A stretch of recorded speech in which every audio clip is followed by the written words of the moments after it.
If you gave this to a wounded samurai, an exhausted emperor, or a modern CEO, they'd all know what it was. Because for over 3,000 years, ginseng has been the most prized herb on earth. And here's why.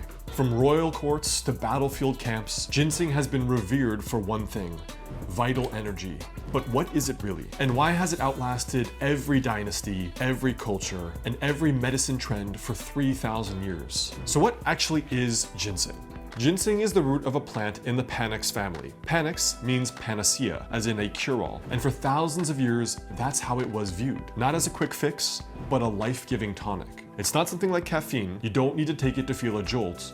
You take it to rebuild the actual system itself. In traditional Chinese medicine, it's known as renshen, the root of spirit. It's used to strengthen what's called yuanqi, your original energy, and strengthen the heart, lungs, digestion, and mental clarity. Ginseng was first documented in the Shennong Bencao Jing, which is China's oldest herbal pharmacopoeia, over 2,000 years old. But it was likely even used earlier by tribal shamans. In ancient times, wild ginseng was so rare, it could sell for 10 times its weight in gold. Only emperors, high priests, and wounded warriors could afford it. By the time of the Goryeo dynasty in Korea, it was actually considered a national treasure. Wars were fought over access to ginseng mountains. By the 1700s, Jesuit missionaries themselves were sending ginseng from Asia back to Europe. And by the 1800s, it had reached Native American medicine circles. No other root has this kind of global legacy. Ginseng's history is deeper than just medicine though. It was a symbol of life force, of resilience, of nobility, and yes, sometimes of power. Now let's talk science and spirit. When it comes to the modern science on ginseng, the first thing it does is it boosts ATP production in your mitochondria, which can lead to an increase in stamina, for example, or energy production. It regulates the HPA axis, the hypothalamic pituitary adrenal axis, which lowers your cortisol levels and helps regulate your chronic stress response. It also enhances nitric oxide, which improves circulation and also improves your brain function. And on top of that, it supports your immune response through the polysaccharides and compounds called ginsenosides in the plant. Now, when it comes to traditional Chinese medicine, here are a few of the classical functions. Number one, it strengthens the original qi, what's called yuanqi, almost like your battery charge of vitality. It rescues what's called collapse, like when there's extreme fatigue or extreme trauma. It strengthens the pancreas, spleen, and lung qi. So it's very good for digestive problems, it's very good for respiratory problems, and anything involving your GI. And on top of that, it calms what Chinese doctors call the shen, the spirit. So it's very good for anxiety, depression, and it nourishes the heart. In short,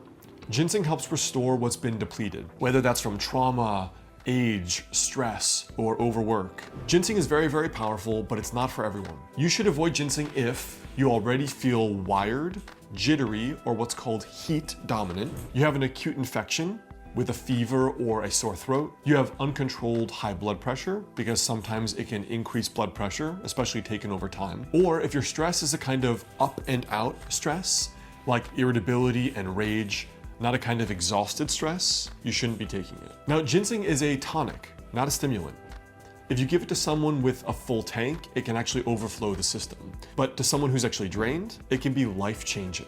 There isn't just one kind of ginseng though. Each different type that you take has a certain kind of different personality. You have, for example, Panax ginseng, renshen.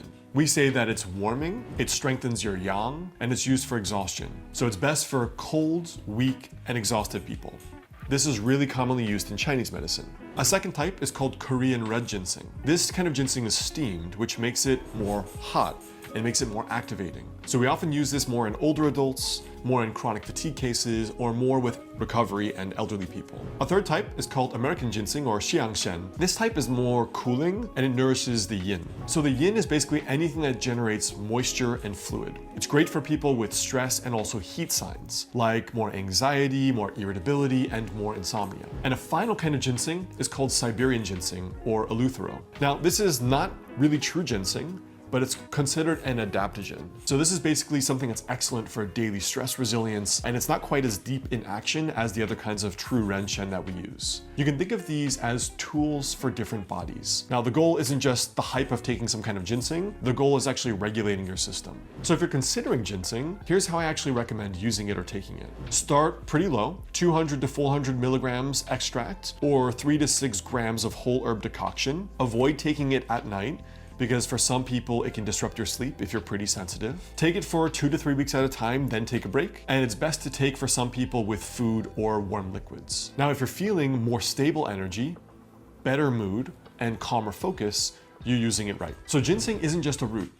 It's a story from a culture. It's a living legacy of healing, of resilience, and strength. And if you use it right, you can really rebuild yourself from the inside out. Now, ginseng is just one of many powerful herbs that can boost your energy and vitality. Now, if you're interested in learning more about these herbs that have been used for thousands of years, especially the 10 powers of ginseng, I've put together a free guide on the 10 most effective uses for ginseng, including modern research. So it's the link right below this video. You guys can see the link, and also the direct caption here will have information on it. And that will be information specifically about how to use ginseng to improve your health. Now, if you've made it this far into the video, it probably means that this message resonates with you on some level. And maybe you've tried supplements or stress hacks or lifestyle changes or a little bit of ginseng, and something is still missing. Now, that's usually where personalized care comes in. Now, in my private clinic, I work with a very limited number of one-to-one patients who are done guessing. These are people who are ready to get to the root cause of their anxiety or GI issues or insomnia or chronic fatigue. You know, something that isn't a generic protocol. It's highly customized classical East Asian medicine designed for your body. So if you want to work with me one-on-one, just go to dralexheyne.com/clinic. There's also information below this video in the description box for you as well. And one final thing here, if you're interested in ginseng, I have a related video right here on powerful healing herbs from Asia.